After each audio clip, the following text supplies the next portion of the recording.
லௌதேத்தூர் இயேசுஸ் கிறிஸ்துஸ். இயேசு கிறிஸ்துவுக்கு புகழ். தமிழ் கூறும் நல்லுலகில் வாழும் அனைத்து அன்புள்ளங்களுக்கும் வத்திக்கான் வானொலியின் வணக்கம். இறைவன் உங்கள் உள்ளத்தையும் இல்லத்தையும் தன் அன்பாலும் அருளாலும் அமைதியாலும் இன்றும் என்றும் நிரப்புவாராக.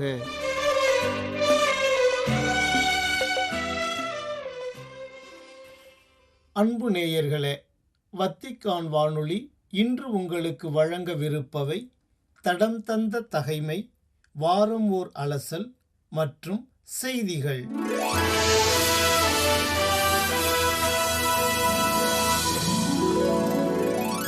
தடம் தந்த தகைமை. மண்ணுலகில் தீமூட்ட.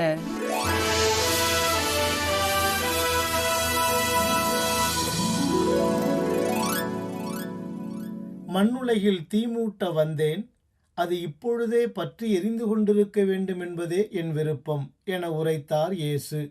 மேலோட்டமாக பார்ப்பின் இவ்வார்த்தைகள் இயேசுவின் வாயிலிருந்து வந்தவையா என கேட்டு ஆச்சரியப்படலாம். இயேசு ஆச்சரியங்களின் மனிதர்தாம்.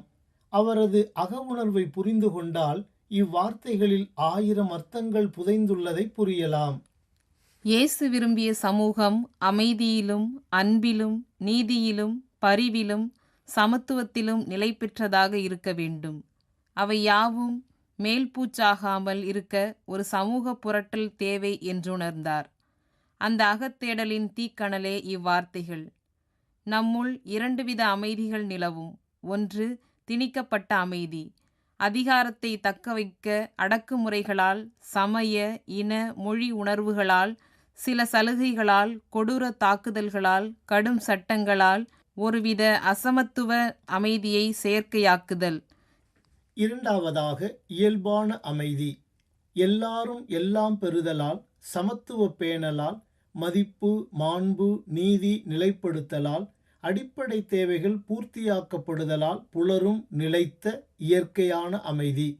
இந்த இயற்கையான அமைதி இல்லாமல் போனதால் நீதியிலான அமைதியை உருவாக்கும் தீப்பிழம்பாவது நம் கடமை. நீதியற்ற அமைதி போலியானது. இறைவா, நீதியிலான அமைதியை எங்கும் நிலைப்படுத்த என்னை கருவியாக்கும்.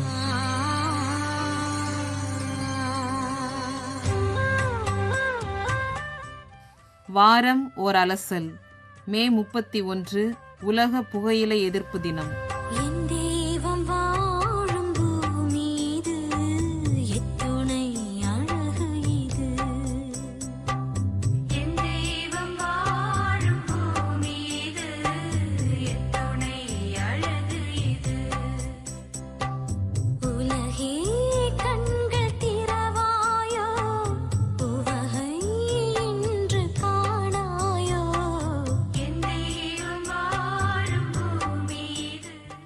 உலக புகையிலை எதிர்ப்பு தினம் ஒவ்வொரு ஆண்டும் மே 31ஆம் தேதி கொண்டாடப்படுகிறது. மேலும் இந்த ஆண்டுக்கான கருப்பொருள் புகையிலை தொழில் தலையீட்டிலிருந்து குழந்தைகளை பாதுகாத்தல். புகையிலை நிறுவனங்கள் பயன்படுத்தும் சூழ்ச்சி தந்திரங்களிலிருந்து நமது இளம் தலைமுறையை பாதுகாப்பாக வைத்திருக்க வலுவான நடவடிக்கைகளை எடுக்க வேண்டியதன் அவசர தேவையை எடுத்து காட்டுகிறது இவ்வாண்டு தலைப்பு. மே 15 1987 அன்று உலக நலவாழ்வு நிறுவனம் ஏப்ரல் 7 1988 அன்று முதல் உலக புகைப்பிடித்தல் எதிர்ப்பு தினமாக கொண்டாட அழைப்பு விடுக்கும் தீர்மானத்தை நிறைவேற்றியது. உலக நலவாழ்வு அமைப்பின் 40வது ஆண்டு விழா என்பதால் இந்த தேதி தேர்ந்தெடுக்கப்பட்டது. மே 17 1989 அன்று உலக நலவாழ்வு நிறுவனம் மே 31ஆம் தேதியை ஆண்டுதோறும் உலக புகையிலை எதிர்ப்பு தினமாக அறிவிக்க அழைப்பு விடுக்கும் தீர்மானத்தை நிறைவேற்றியது. இந்த நிகழ்வு 1989 முதல் ஒவ்வொரு ஆண்டும் சிறப்பிக்கப்படுகிறது. ஆண்டுதோறும் மே 31 அன்று கொண்டாடப்படும் உலக புகையிலை எதிர்ப்பு தினம் புகையிலை பயன்பாட்டின் தீங்கு விளைவிக்கும் விளைவுகள் மற்றும் சமூகத்தில் அதன் பிடியை தக்க வைத்து கொள்ள புகையிலைத்துறை பயன்படுத்தும் உத்திகள் குறித்து சிந்திக்க ஒரு முக்கியமான வாய்ப்பாகும். இந்த ஆண்டு புகையிலை மற்றும் நிக்கோடின் தொழில்கள் தங்கள் தீங்கு விளைவிக்கும் பொருட்களை, குறிப்பாக இளைஞர்களை மிகவும் கவர்ச்சிகரமானதாக மாற்ற பயன்படுத்தும் ஏமாற்று தந்திரங்களை அமல்படுத்துவதில் கவனம் செலுத்துகிறது. உலக நலவாழ்வு அமைப்பு மற்றும் உலகெங்கிலும் உள்ள பொது சுகாதார ஆதரவாளர்கள் விழிப்புணர்வை பரப்பவும், வலுவான கொள்கைகளுக்கு அழுத்தம் கொடுக்கவும், பொது சுகாதாரத்தை பாதுகாக்கவும் ஒன்றிணையும் நாள் இது. 2025ஆம் ஆண்டின் பிரச்சாரம் புதிய தலைமுறை பயனர்களை ஈர்க்கும் வகையில் புத்திசாலித்தனமாக வடிவமைக்கப்பட்ட உற்பத்தியாளர்களின் தந்திரங்களை அமல்படுத்துவதை நோக்கமாக கொண்டுள்ளது. அறியப்பட்ட ஆபத்துகள் இருந்தபோதிலும் இந்த தொழில்கள் தங்கள் தயாரிப்புகளை, குறிப்பாக இளைஞர்களை மேலும் கவர்ச்சிகரமானதாக மாற்றுவதற்கான வழிகளை தொடர்ந்து கண்டுபிடித்து வருகின்றன.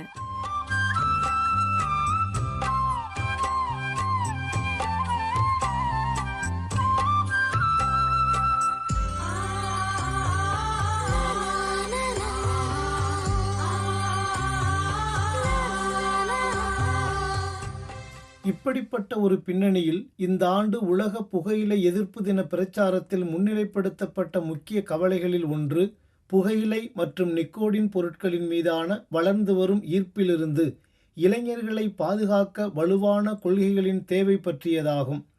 ஐரோப்பிய கண்டத்தின் உலக நலவாழ்வு புள்ளி விவரம் மின் சிகரெட்டுகளின் ஆபத்துகளிலிருந்து குழந்தைகளை பாதுகாக்கும் கொள்கைகளில் குறிப்பிடத்தக்க இடைவெளிகளை காட்டுகிறது. உண்மையில் ஒரு சில நாடுகள் மட்டுமே மின் சிகரெட்டுகளில் உள்ள அனைத்து சுவைகளையும் முழுமையாக தடை செய்துள்ளன. மேலும் இன்னும் சில நாடுகள் மட்டுமே பயனுள்ள விளம்பர கட்டுப்பாடுகளை கொண்டுள்ளன. 2022ஆம் ஆண்டில் ஐரோப்பிய கண்டத்தில் 12.5 விழுக்காடு இளம் பருவத்தினர் மின் சிகரெட்டுகளை பயன்படுத்தியதாக மதிப்பிடப்பட்டுள்ளது. இது பெரியவர்களில் வெறும் 2 விழுக்காடு மட்டுமே. சில நாடுகளில் பள்ளி வயது குழந்தைகளிடையே மின் சிகரெட்டு பயன்பாடு சிகரெட் புகைப்பதை விட 2 முதல் 3 மடங்கு அதிகமாக உள்ளது. இது அவசர நடவடிக்கை தேவைப்படும் ஒரு அவசரமான தேவையை சுட்டிக்காட்டுகிறது.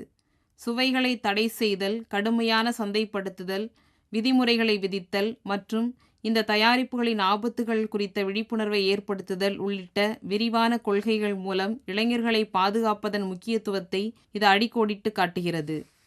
புகையிலை பயன்பாடு புற்றுநோய், இதய நோய், பக்கவாதம், நுரையீரல் நோய்கள், நீரிழிவு நோய் மற்றும் நாள்பட்ட நுரையீரல் அடைப்பு நோய் ஆகியவற்றை ஏற்படுத்துகிறது. 2025ஆம் ஆண்டுக்கான கருப்பொருள் புகையிலை தொழில்துறையின் செல்வாக்கிலிருந்து இளைஞர்களை பாதுகாப்பதிலும் புகையிலை இல்லாத எதிர்காலத்தை ஊக்குவிப்பதிலும் கவனம் செலுத்துகிறது.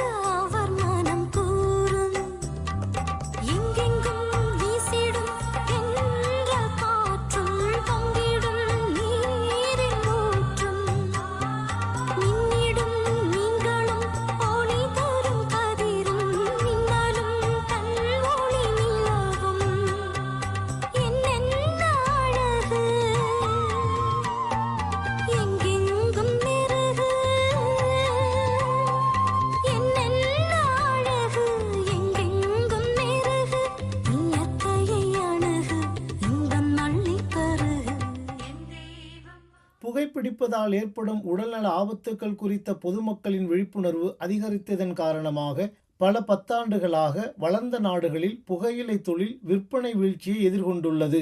இது வளரும் நாடுகளில் புதிய சந்தைகளை, குறிப்பாக இளைஞர்களை தீவிரமாக குறிவைக்க வழிவகுத்துள்ளது. அவர்களின் தந்திரோபாயங்கள் அதிநவீனமானவை மற்றும் பெரும்பாலும் நயவஞ்சகமானவை. வெளிப்படையான விளம்பர பலகை விளம்பரங்களின் காலம் போய்விட்டது. இன்று இந்த துறை சமூக ஊடகங்கள் மற்றும் மின்வலை தொடர்பு தளங்களின் பரவலை பயன்படுத்திக் கொள்கிறது. இதன் விளைவுகள் கவலையளிக்கின்றன. உலகளாவிய ஆய்வுகள் 13 முதல் 15 வயதுடைய இளம் பருவத்தினரிடையே புகையிலை மற்றும் நிக்கோடின் தயாரிப்பு பயன்பாட்டின் போக்கு அதிகரித்து வருவதை குறிக்கின்றன.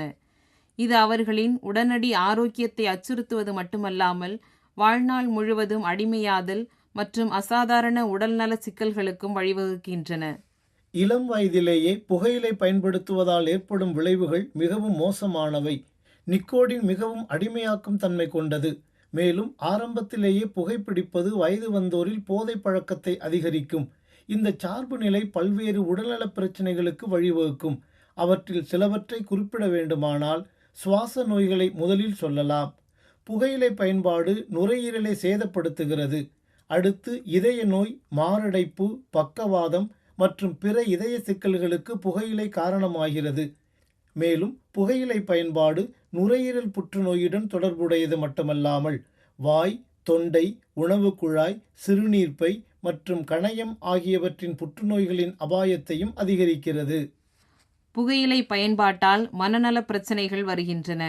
புகையிலை பயன்பாட்டை மனச்சோர்வு, பதட்டம் மற்றும் பிற மனநல நிலைமைகளுடன் இணைக்கும் சான்றுகள் அதிகரித்து வருகின்றன. உடனடி உடல்நல பாதிப்புகளுக்கு அப்பால் இளைஞர்களின் புகையிலை பயன்பாடு நல அமைப்புகளில் குறிப்பிடத்தக்க பொருளாதார சுமையை ஏற்படுத்துகிறது. எதிர்கால சந்ததியினரை பாதுகாப்பதற்கும் ஆரோக்கியமான நாளையை உறுதி செய்வதற்கும் ஆரம்பகால தலையீடு மற்றும் தடுப்பு முயற்சிகள் மிக முக்கியமானவை. பல தனிநபர்களுக்கு புகையிலை அடிமையாதல் இளமை பருவத்திலோ அல்லது இளம் பருவத்திலோ தொடங்குகிறது. புகையிலை பயன்பாட்டின் ஆபத்துக்களை குறிப்பாக இளைஞர்களிடையே எடுத்துரைக்க ஒரு நாளை அர்ப்பணிப்பதன் மூலம் உலக புகையிலை எதிர்ப்பு தினம் புகையிலை பொருட்களை தொடங்குவதை தடுப்பதையும் அவற்றுடன் பரிசோதனை செய்வதை தடுப்பதையும் நோக்கமாக கொண்டுள்ளது. உலக புகையிலை எதிர்ப்பு தினத்தின் மற்றொரு முக்கிய அம்சம் புகையிலை நுகர்வை குறைப்பதற்கான ஆதார அடிப்படையிலான கொள்கைகள் மற்றும் ஒழுங்குமுறைகளை ஆதரிப்பதாகும். புகையிலை இல்லாத சட்டங்கள் மற்றும் புகையிலை வரி விதிப்பு முதல் விளம்பர தடைகள் மற்றும் கவர்ச்சி அட்டைகளுக்கான விதிமுறைகள் வரை கொள்கை தலையீடுகள் புகையிலை கட்டுப்பாட்டு முயற்சிகளில் முக்கிய பங்கு வகிக்கின்றன. புகையிலை தொற்று நோயை சமாளிப்பதில் பன்னாட்டு ஒத்துழைப்பின் முக்கியத்துவத்தை உலக புகையிலை எதிர்ப்பு தினம் நினைவூட்டுகிறது. அரசுகள், பொது சுகாதார நிறுவனங்கள், அரசு சாரா நிறுவனங்கள் மற்றும் பிற பங்குதாரர்களுக்கு இடையிலான ஒத்துழைப்பு மூலம் நாடுகள் சிறந்த நடைமுறைகளை பகிர்ந்து கொள்ளலாம், அறிவை பரிமாறிக்கொள்ளலாம் மற்றும் விரிவான புகையிலை கட்டுப்பாட்டு உத்திகளை உருவாக்க ஒன்றிணைந்து செயல்படலாம்.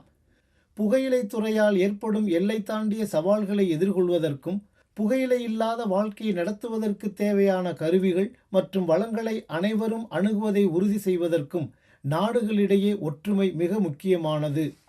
விழிப்புணர்வை ஏற்படுத்துவதன் மூலமும் கடுமையான விதிமுறைகளுக்கு அழைப்பு விடுப்பதன் மூலமும் இந்த பிரச்சாரம் நமது பாதிக்கப்படக்கூடிய இளைஞர்களை குறிவைத்து சுரண்டுவதை தடுத்து குழந்தைகள் ஆரோக்கியமான புகையிலை இல்லாத சூழலில் வளர்வதை உறுதி செய்வதை நோக்கமாக கொள்வோம். புகையிலை என்பது நிக்கோடியானா தாவரங்களின் புதிய இலைகளிலிருந்து பெறப்படும் ஒரு தயாரிப்பு ஆகும்.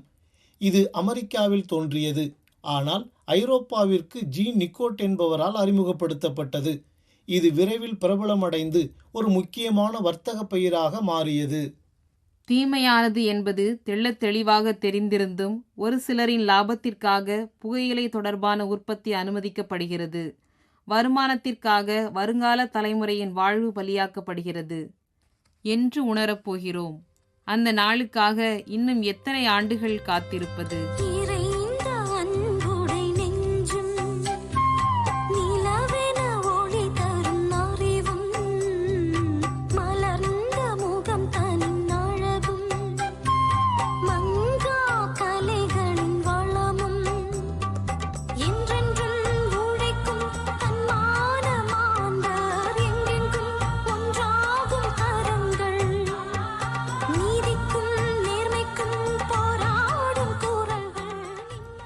மே 31 உலக புகையிலை எதிர்ப்பு தினம் என்ற தலைப்பில் இன்றைய நாள் வாரம் ஓர் அலசல் நிகழ்வை வழங்கியது வத்திக்கான் வானொலி.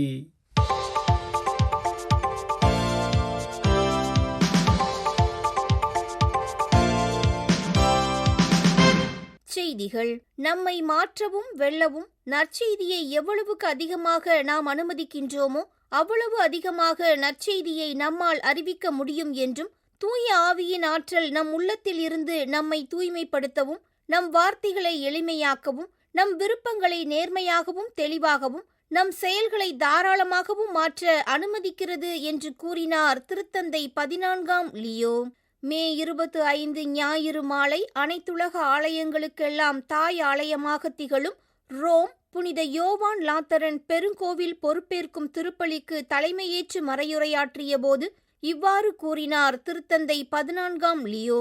நினைவு கூர்தல் என்பது நாம் அனுபவித்த மற்றும் கற்றுக்கொண்டவற்றில் இதயத்தின் கவனத்தை திருப்பவும் அதன் அர்த்தத்தை இன்னும் ஆழமாக ஊடுருவி அதன் அழகை ருசிக்கவும் திரும்புதல் என்று எடுத்துரைத்த திருத்தந்தை அவர்கள் சவால்கள், மக்களின் தேவைகள், நற்செய்தி மற்றும் பிறரன்பு பணிகளுக்கான முயற்சிகள் போன்ற அனைத்திற்காகவும் ரோம் மறைமாவட்டத்திற்கு நன்றி கூறினார்.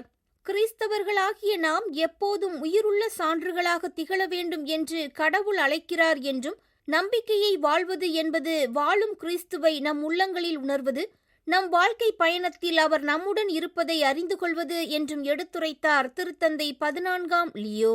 மே 25 ஞாயிறு மாலை ரோம் புனித யோவான் லாத்தரன் பெருங்கோவிலில் நிறைவேற்றிய திருப்பலிக்கு பின் பெருங்கோவில் வளாகத்தில் கூடியிருந்த மக்கள் முன்பாக மேல் மாடத்தில் தோன்றியபோது இவ்வாறு எடுத்துரைத்தார் திருத்தந்தை 14ஆம் லியோ. உங்களுக்கு அமைதி உரித்தாகுக என்று தனது உரையினை துவக்கி கூடியிருந்த மக்கள் அனைவருக்கும் நன்றியினை தெரிவித்த திருத்தந்தை அவர்கள், இந்த யூபிலி ஆண்டில் எதிர்நோக்கின் திருப்பயணிகளாக வாழ அழைக்கப்பட்டுள்ள நாம் நமது நம்பிக்கையை வாழ்வின் எல்லா கடினமான சூழலிலும் வாழ வலியுறுத்தப்படுகின்றோம் என்றும் கூறினார்.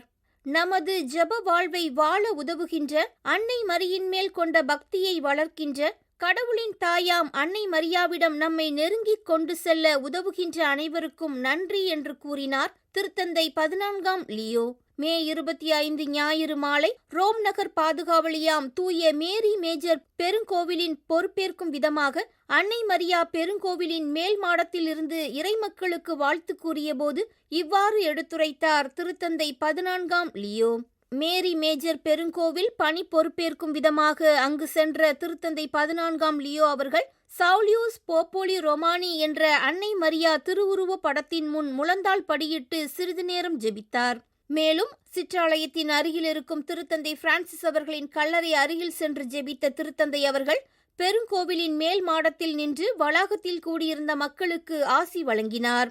ரோம் நகர மக்களின் தேவைகளில் துணை நிற்கும் அன்னை மரியின் மேல் கொண்ட பக்தியை புதுப்பிக்கின்ற ஒரு வாய்ப்பாக இந்நிகழ்வை கருதுவதாக எடுத்துரைத்த திருத்தந்தை அவர்கள், உங்களுக்கு அமைதி உரித்தாகுக என்று கூறி தனது வாழ்த்துக்களை மக்களுக்கு கூறினார்.